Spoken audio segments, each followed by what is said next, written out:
fue organizada en conjunto con la Universidad Nacional de Quilmes y la Universidad Nacional de Córdoba en el contexto de un subsidio del Ministerio de Educación, ¿sí? Misiones Inversas, que nos posibilitó contar con la presencia de Begoña, y estamos muy contentos de recibirlos acá y poder compartir este momento con ustedes.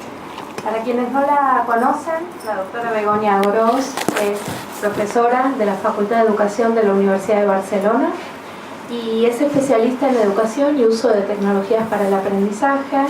Tiene numerosas publicaciones en el campo, ha trabajado sobre estas temáticas, sobre innovación, formación del profesorado, y como la presentación es cortita, así la podemos escuchar a ella, les contamos que a través de las redes, del Twitter, estamos compartiendo los vínculos a sus publicaciones para quienes quieran conocer un poco más sobre su producción y su investigación.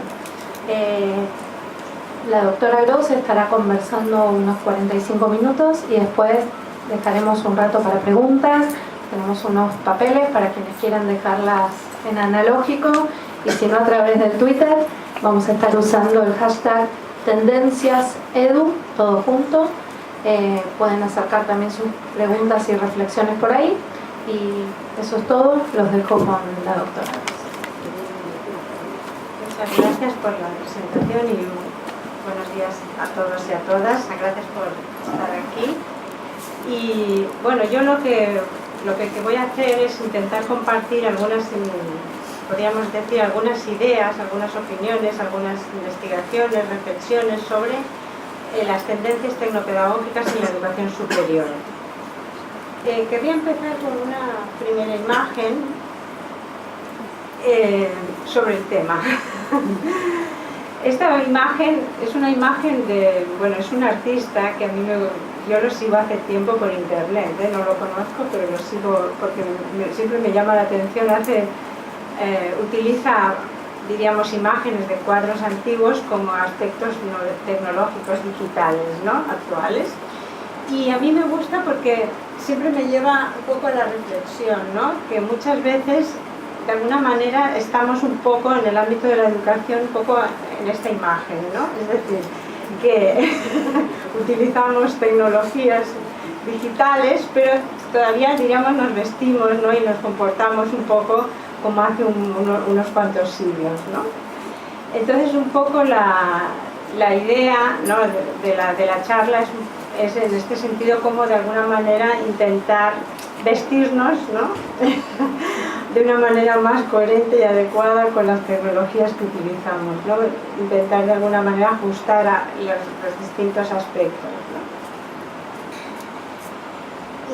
El contenido un poco de la charla lo voy a dividir en tres partes. Primero hablaré un poco de los diagnósticos, el tipo de diagnóstico que se está haciendo en relación al uso de las tecnologías en el ámbito de la educación superior. De ese diagnóstico, qué tipo de tendencias se están desprendiendo, y finalmente hablaremos un poco de retos, cuáles serían los retos de forma más inmediatos. De hecho, es interesante tener en cuenta que cuando hablamos de retos y tendencias en el ámbito educativo, sobre todo en el ámbito de la educación superior, hay muchos estudios y muchos informes a partir sobre todo del 2010.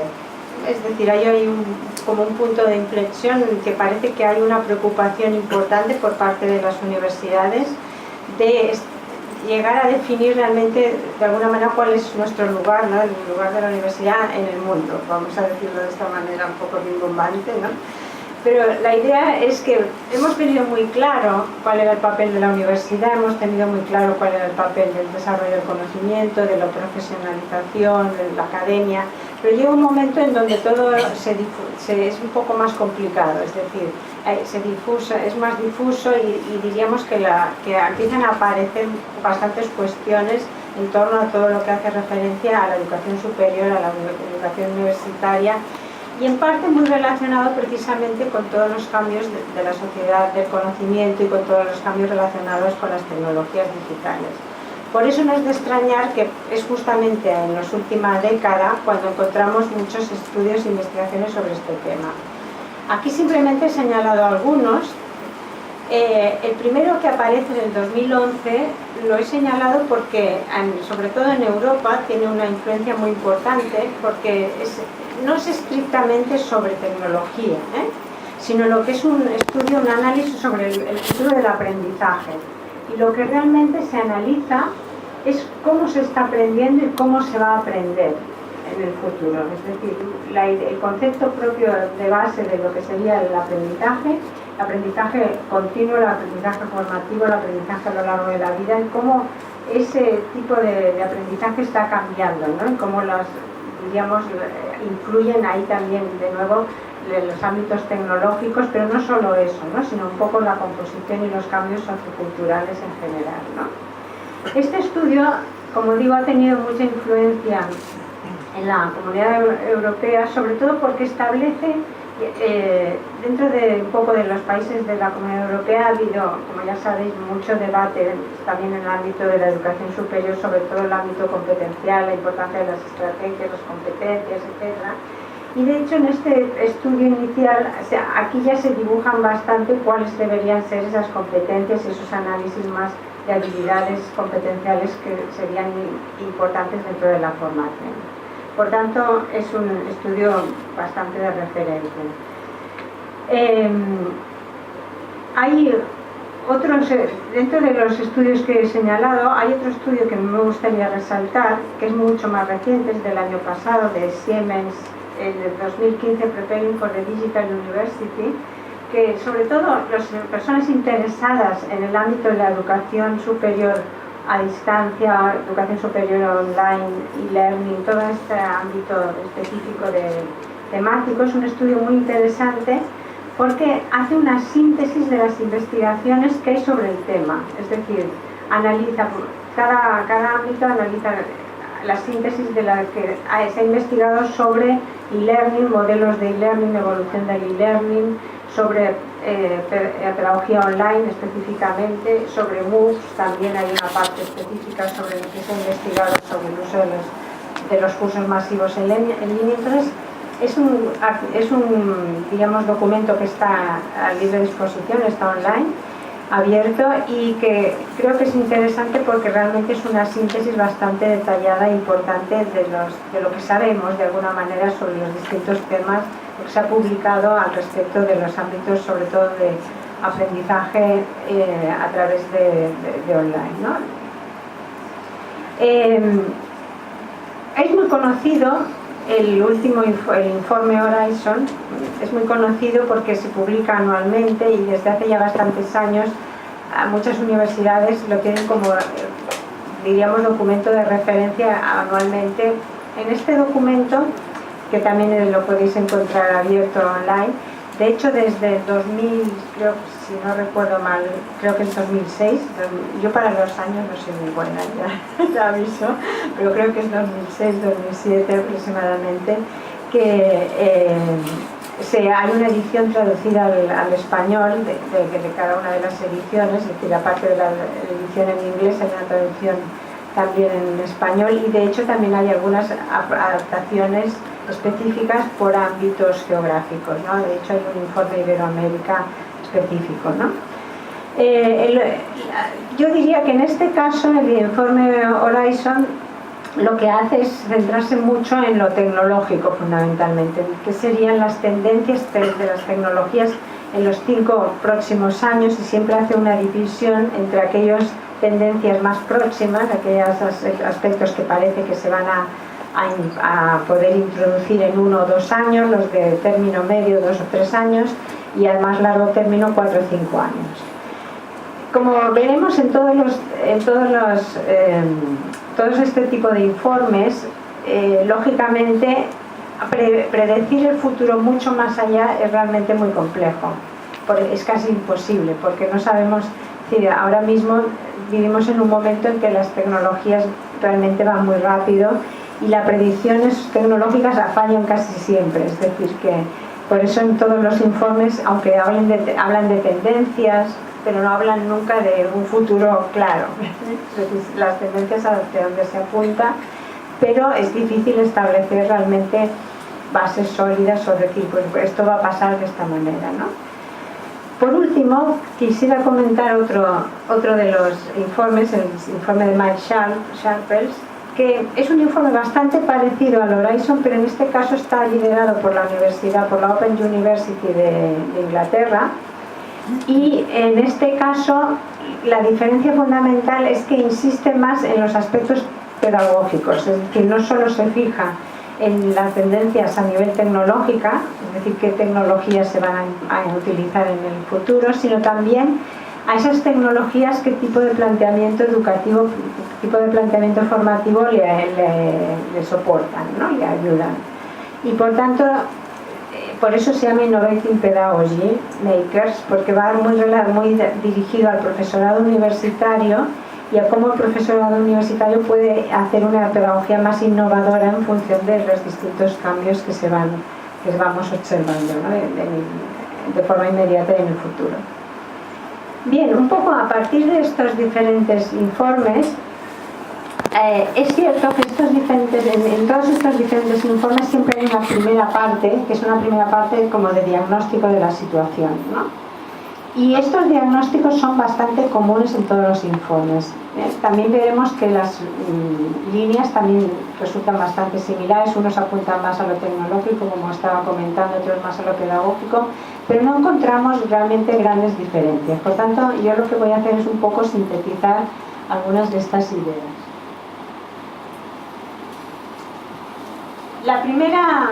El primer aspecto es que en general las tecnologías digitales a nivel de diagnóstico en las universidades han entrado de una forma bastante general a través de los campus virtuales. Es decir, prácticamente todas las universidades desde hace ya unos años tienen sus propias plataformas específicas de campus virtual, sean presenciales o sean, evidentemente si son online, por supuesto, ¿no? Pero también las universidades presenciales utilizan campus virtuales fundamentalmente en casi todos los casos, ¿no?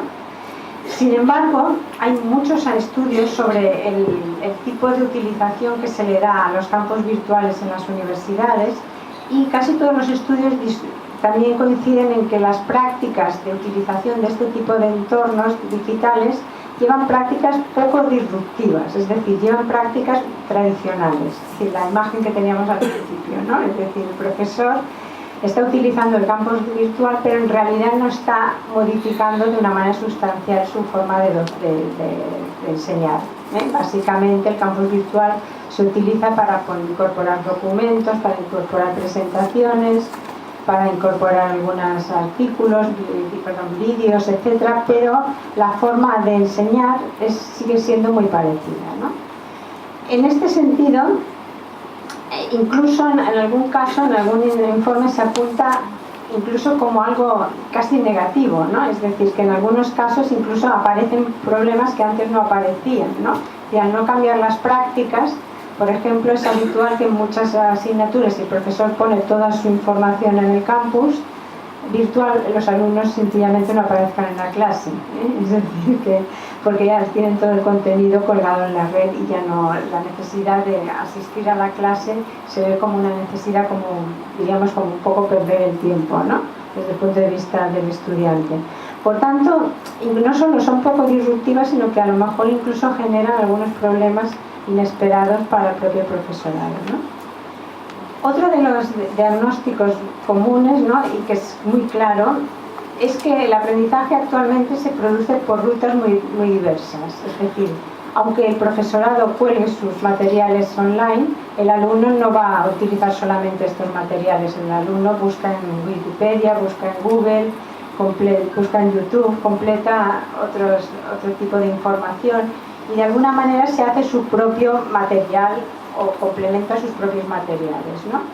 Y por tanto, no podemos hablar de una única fuente de información, sino de múltiples fuentes de información, unas establecidas o de alguna manera filtradas por el profesorado, pero muchas por los propios estudiantes, ¿no? Ahí también es importante toda la creación de redes sociales entre los propios estudiantes, donde se comparten siempre, pues, bueno, contenidos, soluciones a contenidos, no informaciones, etc., ¿no? En este sentido, es interesante tener en cuenta...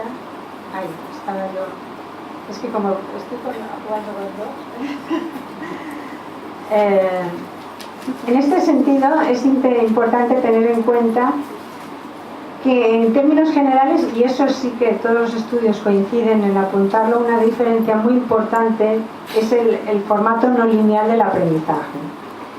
De hecho, no es algo nuevo realmente, es decir, aunque hemos insistido en transmitir la información de forma lineal, en realidad nunca hemos aprendido de forma lineal.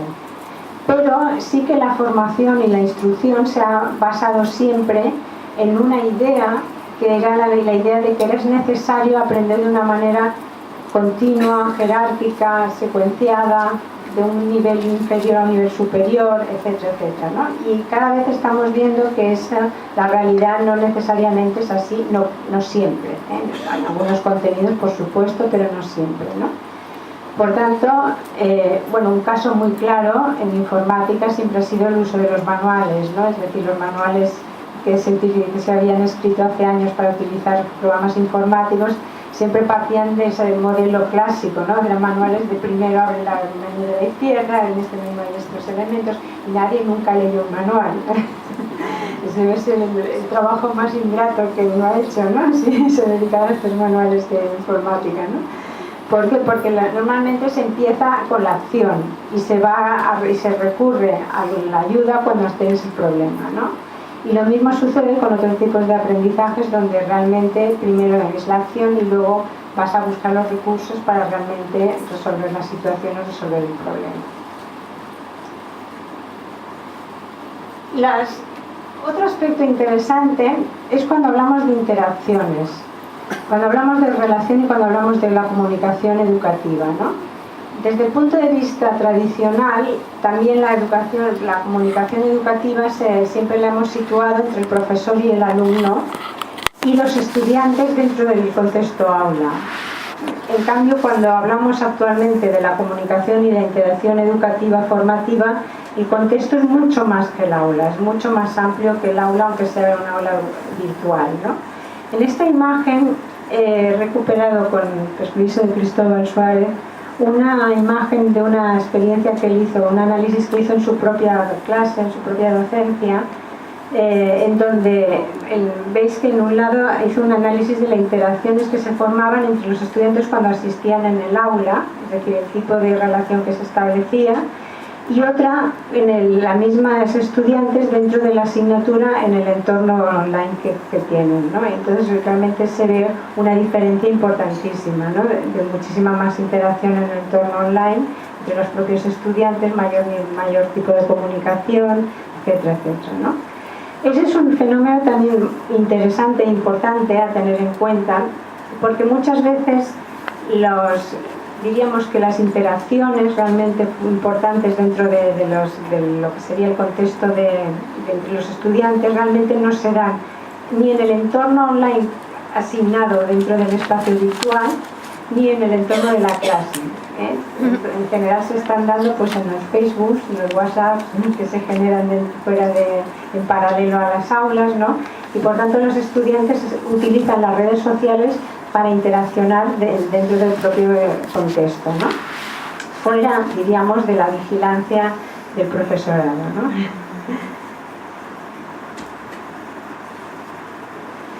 Otro aspecto importante, también interesante, y aquí también hay muchas coincidencias, es el tema del perfil de los estudiantes.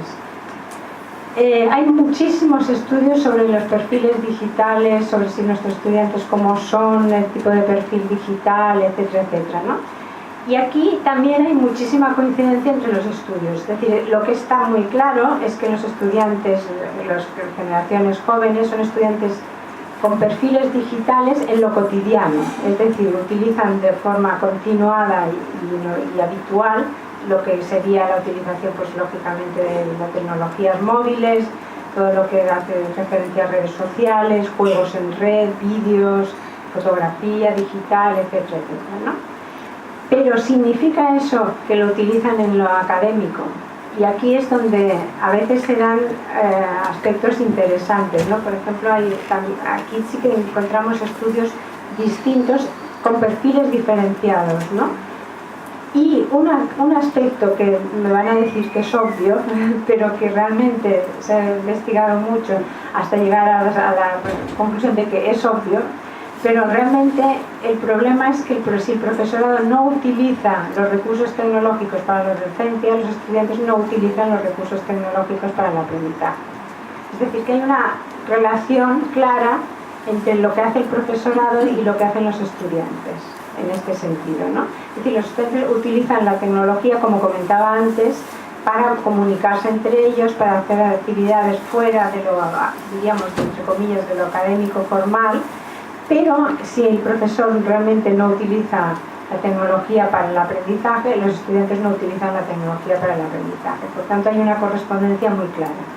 Y eso se ha visto analizando sobre todo, comparando sobre todo en estudios en universidades online, donde el estudiantado normalmente es de edades más superiores y por tanto en principio tendrían que ser menos digitales, y en cambio hacen una utilización de los entornos digitales más amplia y algunas veces muy superior a la que hacen en los jóvenes en otros entornos, ¿no? Con lo cual ahí se ve claramente que la influencia de la docencia, o en este caso del perfil del profesorado, es muy importante, ¿no? ¿Y qué hacen los profesores? Bueno, los profesores, en este sentido, aquí, como ya sabéis, hay también tendencias o estudios bastante amplios sobre todo el tema de la innovación en el uso de las tecnologías. Ay, perdón. Suerte que me lo decís. Bueno, pero cuando esto me lo avisáis, porque yo voy con mi computadora. Bien, los profesores, básicamente, aquí realmente, igual que comentaba antes de las tendencias, tampoco hay, es decir, el tema de las edades relacionado con los perfiles, aunque hay también estudios sobre este tema, no es tan claro de nuevo. Es decir, hay un tipo de perfil de profesor innovador que por ser innovador es independiente, diríamos, a su perfil, a la edad, de alguna manera. Es decir, el profesor que es innovador va a utilizar tecnología, sea más joven o sea mayor, porque es su propia, diríamos, característica que quiere modificar, quiere cambiar, quiere introducir cosas nuevas. Pero evidentemente no la mayoría del profesorado podemos pedir o pensar que va a ser profesorado que quiera innovar constantemente, ¿no? Y ahí es un poco la dificultad muchas veces de la introducción de las tecnologías y de incorporar la tecnología dentro del ámbito de la educación superior, ¿no? En ese sentido, se ha hecho mucha formación de profesorado y también ahí se observa que la formación, únicamente la formación no es suficiente. Es decir, una formación de lo que sería propiamente el aprendizaje de lo tecnológico tampoco es suficiente si no se acompaña luego al profesorado realmente en la implantación real del proyecto dentro de las aulas, ¿no? Es decir, que los modelos de acompañamiento están funcionando mucho mejor que los modelos puro y duro de formación.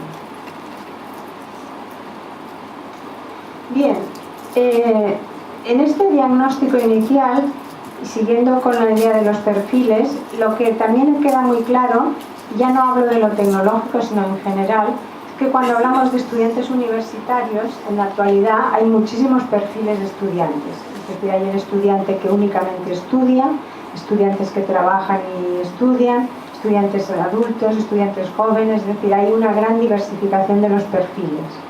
Este es un hecho complejo porque muchas universidades todavía no lo ven.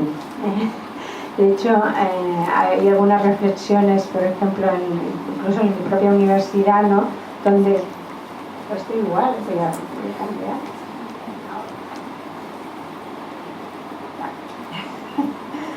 Donde básicamente el perfil es una universidad, diríamos, donde el perfil hasta ahora ha sido el perfil del estudiante joven, que cuando empieza la carrera proviene del ámbito del bachillerato.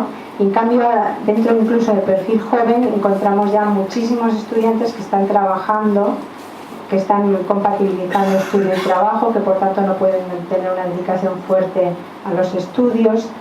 Y esto, por ejemplo, en Europa es un aspecto interesante, porque ya sabéis que hemos vivido todo el proceso de Bolonia, y el proceso de Bolonia, en cierta manera, en ese aspecto está siendo un fracaso, porque imaginó un estudiante ideal, un estudiante que solo estudiaba, que dedicaba toda su vida al estudio, que podía asistir a las clases muchas horas y tener mucha posibilidad de hacer cosas muy prácticas, etcétera, etcétera. Y nos estamos encontrando con una situación en un momento en Europa con una crisis económica fuerte, donde sus estudiantes no pueden mantener solamente para estudiar, necesitan trabajar, compatibilizar estudio-trabajo, y por tanto ha cambiado completamente el perfil, ¿no? Y ahí hay un gap, diríamos, bastante importante. En ese sentido, hay una necesidad cada vez mayor de flexibilización relacionada con lo anterior, y de prácticas de personalización y de pensar otras prácticas evaluativas distintas, ¿no?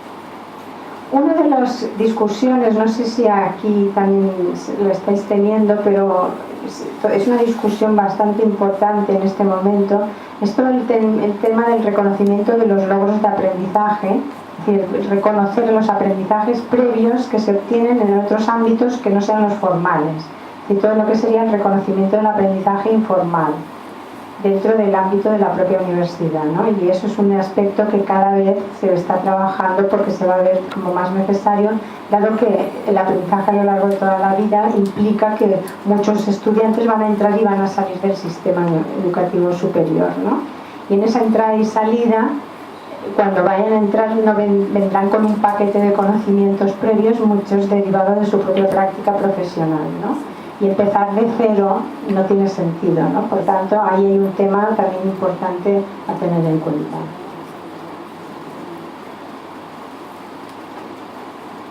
De forma más reciente, aparte de las, diríamos, de las competencias generales que se han estado trabajando en los últimos años, también algunos informes apuntan problemas, sobre todo en los estudiantes del campo científico y tecnológico, por una falta, diríamos, de trabajar competencias relacionadas con la argumentación científica, ¿no? Y eso hay algunos informes que han puesto ahí también un poco un punto rojo, un semáforo rojo por el problema que se está detectando, relacionado también con todo lo que hace referencia al pensamiento computacional, ¿no? El pensamiento computacional, en algunos países hay crisis importantes de personas que estudian, crisis en cuanto a la necesidad de estudiantes y la oferta y la demanda, es decir, que hay mucha demanda y muy poca estudiantes que realmente estén haciendo, por ejemplo, ingenierías de tecnologías informáticas. Y eso se está determinando como un problema en algunos entornos, ¿no? También dentro de ese diagnóstico, bueno, y relacionado con lo que comentaba antes, cada vez de la personalización también hay otro concepto importante, que es la formación adaptativa, que está relacionada con la personalización, es decir, no únicamente reconocer los conocimientos previos, sino también ser capaz de personalizar, de adaptar, de flexibilizar los contenidos formativos que el estudiante necesita, ¿no? Y por último, hay un aspecto que este aspecto está muy trabajado, por ejemplo, si a alguien le interesa concretamente en el informe de la Open University, de Innovative Pedagogy, la idea de incorporar la evaluación en las propias prácticas de aprendizaje, en el propio proceso de aprendizaje, es decir, no establecer una diferenciación entre ahora estoy trabajando unos contenidos y ahora estoy evaluando esos contenidos, ¿no? Sino lo que llaman en inglés incorporar, ¿no? Que sea una única cosa la actividad y la propia evaluación, ¿no?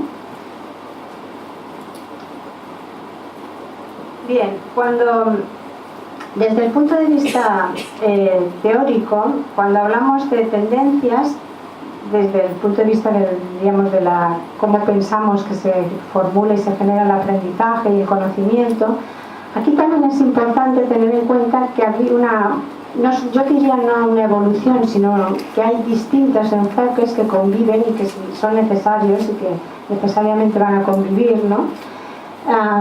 Terry Anderson habla de las teorías pre-red y post-red, es decir, de las teorías que surgen antes de Internet y de las teorías que surgen a partir de Internet.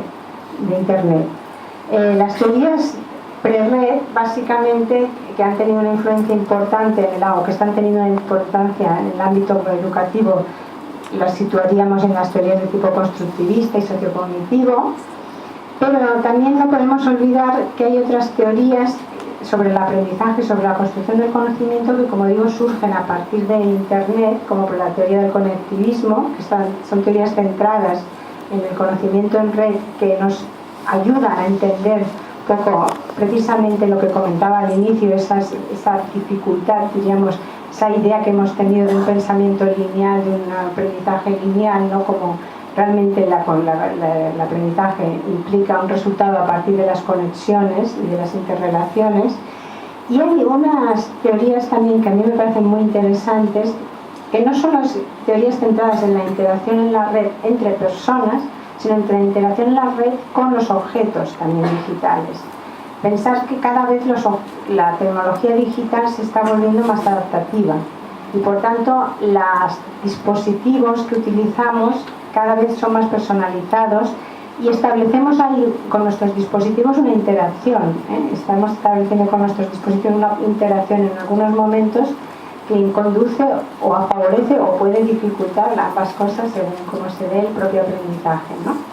Y ese es un aspecto que también algunas de estas teorías intentan explicar esa interrelación no solo entre las personas en la red, sino entre las personas y el tipo de tecnología que utilizamos, las personas y los objetos tecnológicos, ¿no?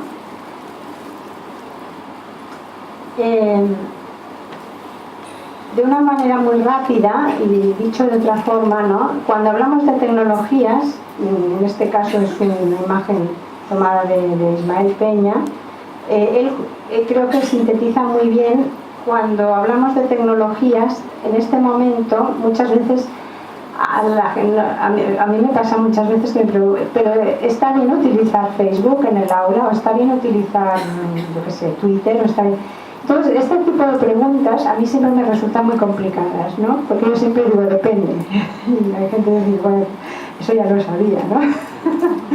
Pero realmente es así, es decir, en este momento tenemos muchas tecnologías que pueden ser utilizadas de forma muy diferente. Por tanto, en realidad el sentido que me lo da no la tecnología, sino realmente el discurso pedagógico, tecnopedagógico que utilizo. Y esa es un poco la respuesta, ¿no?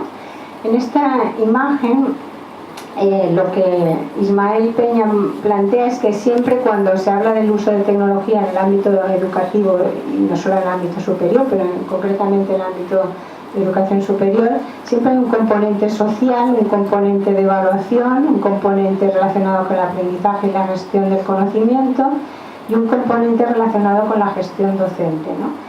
Y que lo que él viene a decir es que si veis un poco no sé si se ve muy claramente, pero si veis un poco algunos de los apuntes que propone a nivel tecnológico, el uso de blogs, de wiki, de marcadores sociales, se puede usar en cualquiera de estos componentes. Por tanto, lo importante no es si yo utilizo un blog, una wiki o un Twitter, sino para qué lo utilizo y en qué componente lo utilizo. Es decir, yo puedo utilizar un blog para comunicarme con mis estudiantes, puedo utilizar un blog simplemente para poner un material, puedo hacer que mis estudiantes generen un blog, cosa que es completamente diferente a lo anterior, etcétera, etcétera. Por tanto, la tecnología en sí misma, hay muchas, podemos utilizar una gran variedad de aplicaciones, pero sin el discurso pedagógico que la acompaña realmente es algo vacío, es algo vacío y que por tanto lo realmente importante es todo el entramado, ¿no? Toda la narrativa realmente tecnopedagógica, ¿no?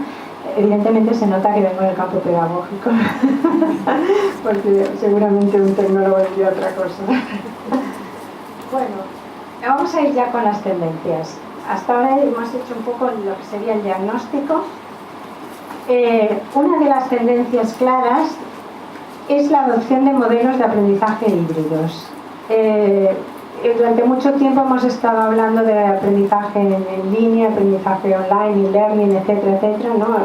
Llamándolo de diferentes maneras, ¿no?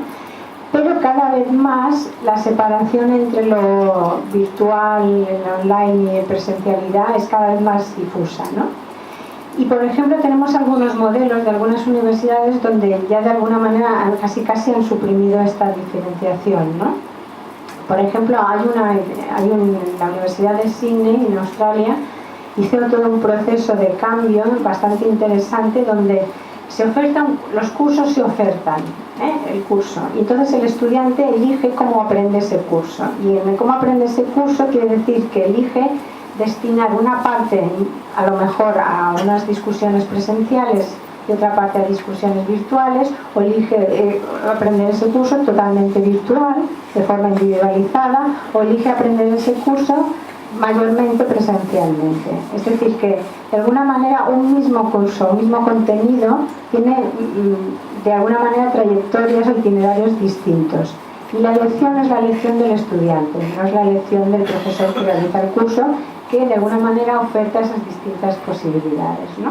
De manera que en ese entorno no se puede hablar de estudiantes virtuales y estudiantes presenciales, sino que realmente hay una mezcla completa, una mezcla total, donde hay unos momentos, unos periodos que para un tipo de aprendizaje a lo mejor me voy a encontrar presencialmente con mi tutor, pero hay muchos momentos donde yo voy a trabajar de una manera totalmente online, en otro entorno, o hay momentos que voy a trabajar con los estudiantes. Ahí hay un modelo pedagógico donde el trabajo entre estudiantes es muy importante también, ¿no? Y por tanto hay un proceso de tutorización entre iguales en ese modelo concreto que ponía como ejemplo interesante, ¿no? Otra tendencia es la de todo lo que serían los cursos masivos online en línea. Es una tendencia puesta entre comillas, es decir, que en un momento dado todo el mundo se lanza, como ya sabéis, a crear MOOCs, y un poco la idea del futuro, por donde se ve, es que realmente sean en muchos casos complementarios, también en un proceso de flexibilización, complementarios con otros cursos que yo puedo estar tomando en mi propia universidad. Es decir, que yo puedo tomar cursos de la Universidad de Barcelona y tomar un curso de la Universidad de Buenos Aires o un curso de la Universidad de Chile y complementarlo en mi propia universidad. De hecho, hay un proyecto de reconocimiento de créditos también obtenidos por este tipo de cursos, ¿no? Donde se tiene que probar, eso sí, que has realizado todas las actividades y que por tanto que has completado todo el curso que realizas en línea, ¿no? Desde el punto de vista del diseño, en mi opinión, el tema de los MOOCs es interesante porque ha hecho repensar mucho todo lo que es los modelos de trabajo entre iguales. Es decir, ya sabéis que en un MOOC los estudiantes, es decir, es un curso masivo y por tanto el profesor no puede hacer una tutorización individualizada, y ahí se tiene que diseñar de manera que sean los propios estudiantes los que realizan de forma importante su propia tutorización entre iguales, ¿no? Ese aspecto es interesante porque ha hecho repensar y se está haciendo todavía, ¿no? Se están utilizando y experimentando modelos bastante novedosos de interacción entre iguales que hasta ahora en el learning tradicional no habíamos utilizado. Hay otra tendencia que está relacionada más con el ámbito, diríamos, de la personalización y de lo que serían la nueva generación de entornos virtuales, de campus virtuales, del MS. En este momento la mayor parte de las aplicaciones de campus virtuales son aplicaciones, digamos, estandarizadas, poco flexibles y poco abiertas. Entonces la tendencia que hay es a empezar a trabajar, de hecho también ya hay alguna plataforma en plan experimental, en donde imaginar que tenemos el campus virtual que modular, es decir, que yo puedo incorporar, imaginemos que tenemos, no sé, Moodle, que está muy extendido, pero hay algunos aspectos de Moodle que yo los puedo sacar fuera del campus de Moodle, es decir, que tuviéramos dentro del foro, en vez de utilizarlo dentro del aula en Moodle, lo puedo sacar fuera y ser como una especie de red social Moodle externa y compatible con otras plataformas. La idea es hacer módulos que de alguna manera que se puedan comunicar entre ellos y impliquen una mayor modulación, más modular y más personalizado, ¿no? Hay algunos proyectos en esta línea, por ejemplo la Universidad de Salamanca está trabajando desde hace un tiempo en algunos proyectos de este tipo, en donde, bueno, tiene distintos nombres, en algunos casos son como le llaman proyectos de, digamos, campos visuales adaptativos. Hay algunos autores que le llaman más dentro de la línea de los PLE, de los Personal Learning Environment, pero un poco la idea es la misma, es decir, configurarte de alguna manera los módulos de una forma más personalizada, ¿no? Una mayor configuración.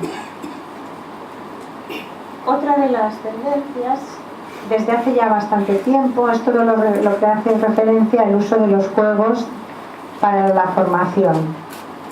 Aquí hay que distinguir entre distintos enfoques, ¿no? Lo que serían los juegos digitales en general, ¿no? El uso de juegos digitales no específicamente diseñados para el ámbito educativo, pero que yo los puedo utilizar. Y luego hay una tendencia fuerte y bastante desarrollada, sobre todo en algunos campos, yo diría que sobre todo en el ámbito médico, en el ámbito de la enfermería también, que son los juegos, lo que se llaman juegos serios, ¿no? Que se llaman juegos serios básicamente porque el contenido del juego es un contenido de aprendizaje, ¿eh? Entonces son juegos entre la simulación y el juego, ¿eh? Entonces hay bastantes en el ámbito médico para simulación de atención a pacientes, diagnóstico de enfermedades, en el ámbito de la enfermería también, etcétera, ¿no? También en el ámbito de la economía hay bastantes, ¿no? Este ámbito está creciendo mucho por una razón. Al principio era muy costoso desarrollar este tipo de juegos, pero actualmente hay aplicaciones que permiten hacer juegos de una manera bastante rápida, es decir, no juegos sofisticados como los que vamos a comprar en una tienda de juegos, de videojuegos, pero son juegos bastante sencillos pero que son potentes, es decir, que puedes incorporar fácilmente los contenidos y puedes desarrollar juegos de una manera bastante rápida y con poco coste económico, ¿no? Entonces, a partir de la utilización de este tipo de plataformas, realmente ahí se ha notado mucho porque se ha disparado mucho la producción de este tipo de juegos, ¿no? También el uso de la tecnología móvil, porque muchos de estos juegos ya se pueden también utilizar con el propio celular, ¿no? Entonces, eso también ha ayudado mucho a desarrollar este tipo de juegos. Otro aspecto distinto es la gamificación. La gamificación no es utilizar el juego, sino utilizar las técnicas que utilizan los juegos en una situación habitual. Es decir, es como añadir a un ámbito, a una situación, diríamos, de clase, un elemento lúdico. De hecho, la gamificación empezó mucho en la formación en empresas, donde se empezó a utilizar básicamente para la formación, y se ha ido también extendiendo en el ámbito universitario. Hay muchas aplicaciones de estas muy sencillas, ¿no? Es decir, que yo puedo en un momento dado en una clase pues hacer una pregunta y desde el móvil, por ejemplo, contestarla, hacer un tipo de interacción más rápida, crear grupos de trabajo y dentro de que cada grupo de trabajo dinamizarlo y que, por ejemplo, yo darles lo que llaman insignias, ¿no? Insignias al que lo ha hecho más creativo, al planteamiento más interesante, al más rápido, en función de lo que me interese. Y hay muchísimas aplicaciones muy sencillas que ayudan a hacer este tipo de aspectos, ¿no? Por último, quería comentar también un tipo de tecnología que quizás todavía no muy utilizada, pero que en el futuro cada vez se va a utilizar más, que está muy relacionada con el uso de la tecnología móvil, que es la capacidad de utilización de la geolocalización y la realidad aumentada. Ahora todos conocéis el Pokémon Go. El Pokémon Go utiliza ambas cosas, es decir, utiliza realidad aumentada y geolocalización, ¿no? Entonces la idea, el uso de esta tecnología que utiliza Pokémon Go aplicada, diríamos, al ámbito formativo, ¿eh? Y hay bastantes aspectos desarrollados, sobre todo en el ámbito cultural, porque se ha desarrollado bastante en el ámbito, por ejemplo, de museos. Es decir, muchas veces cuando vas a exposiciones ya te aparecen en la exposición, puedes ir con el celular y según donde te sitúas te hace una explicación. En turismo en turismo se está utilizando mucho, pero lo que se está utilizando actualmente, se está desarrollando mucho, es la geolocalización junto con la realidad aumentada, ¿eh? Es decir, hay, por ejemplo, hay una empresa en Barcelona que hace intervenciones en las escuelas desde hace tiempo, y hay intervenciones muy interesantes. Es decir, por ejemplo, pueden reconstruir en el patio en el recreo de la escuela por ejemplo, una ciudad medieval.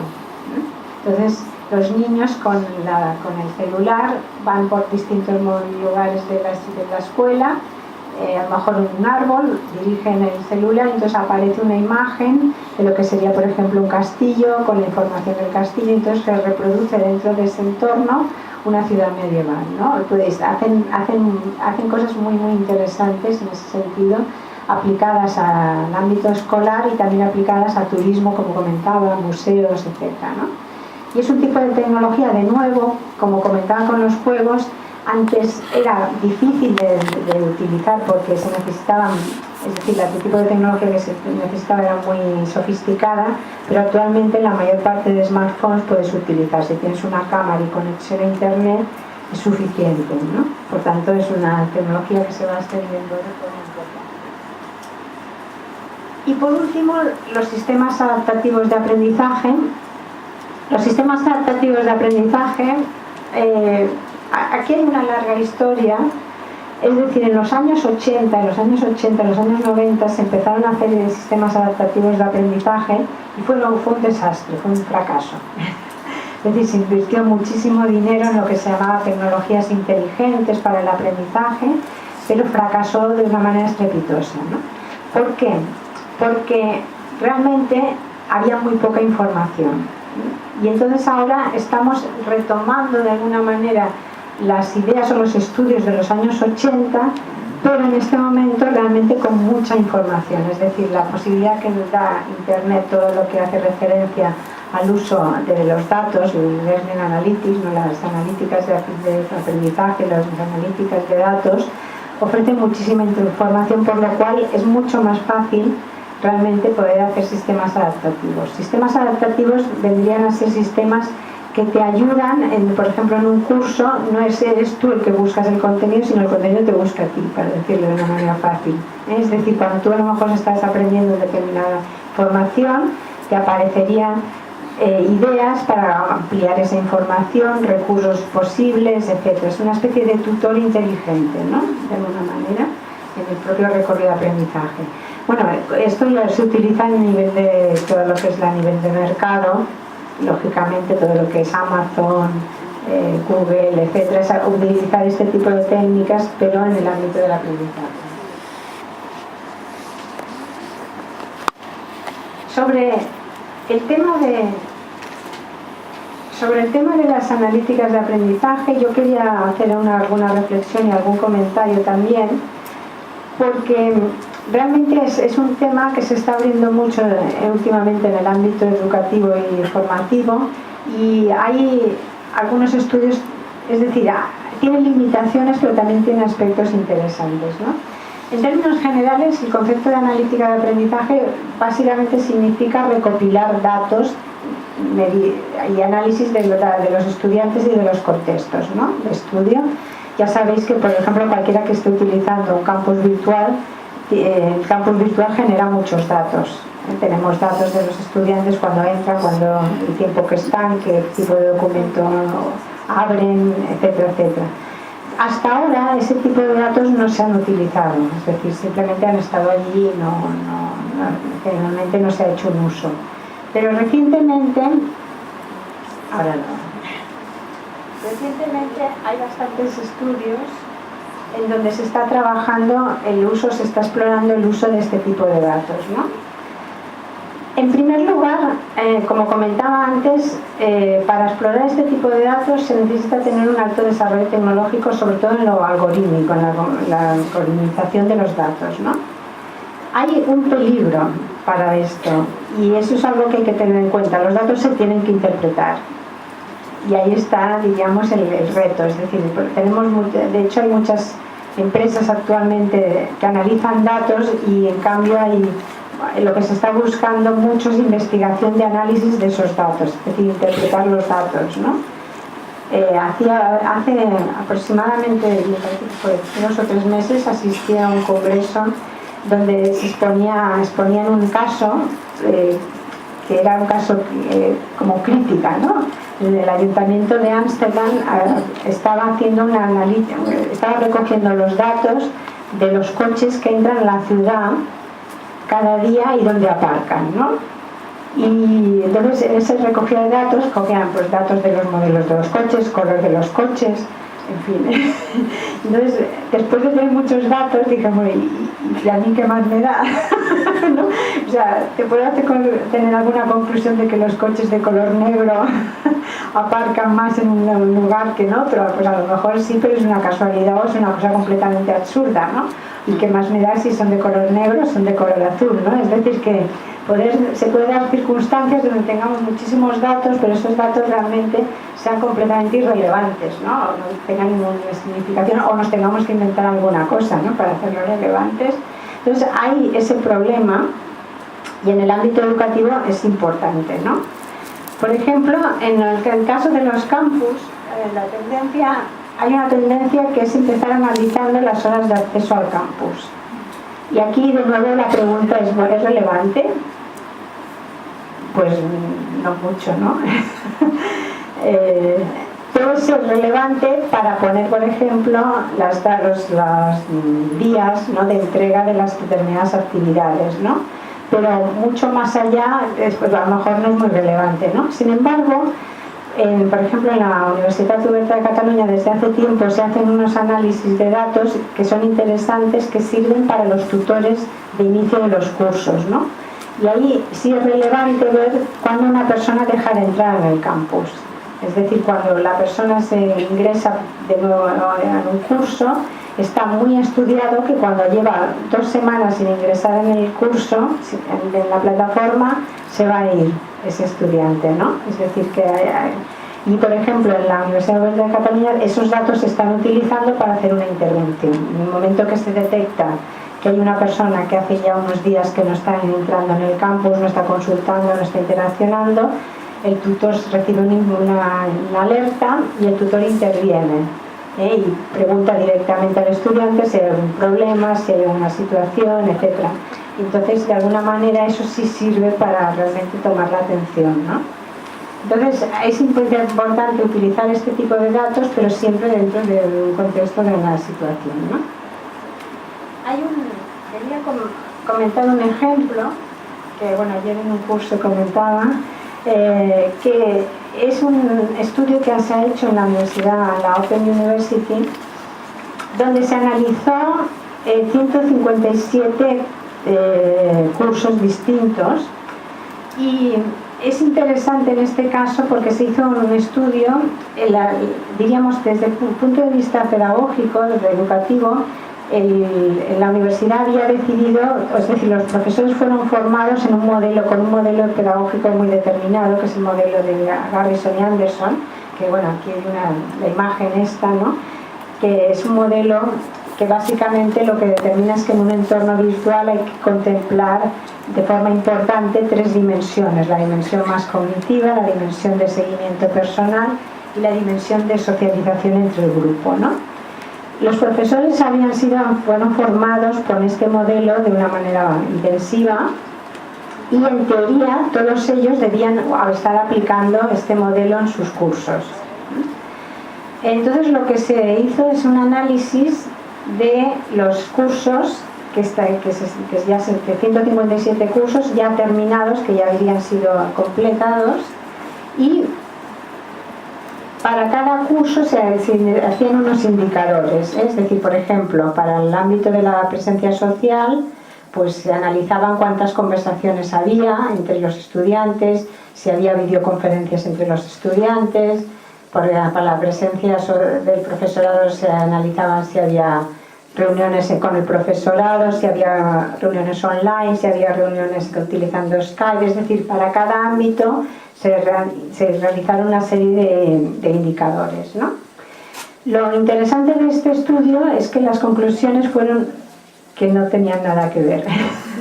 Es decir, que analizando lo que realmente pasa en el campus, lo que realmente pasaba en el campus, simplificándolo mucho, porque lo voy a simplificar mucho, había dos tipos de actividades mayoritarias. Una que era relacionada con el contenido, y que, es decir, que el profesor lo que decía es: este contenido, para adquirir este conocimiento has de leer este material o ver este vídeo. Y dos, vamos a evaluar este contenido con un multiple choice o con algún tipo de comentario. Por tanto, todo ese modelo tan sofisticado, ¿no?, en teoría, con el cual el profesorado había sido formado, cuando se iba a la plataforma y realmente se veía lo que estaba pasando, se convertía en un modelo realmente muy clásico, ¿no? Esto es un aspecto interesante, me parece, porque claro, es realmente, te da una imagen muy, muy real, ¿no?, de realmente lo que estaba pasando. Y ese aspecto llevó a otra...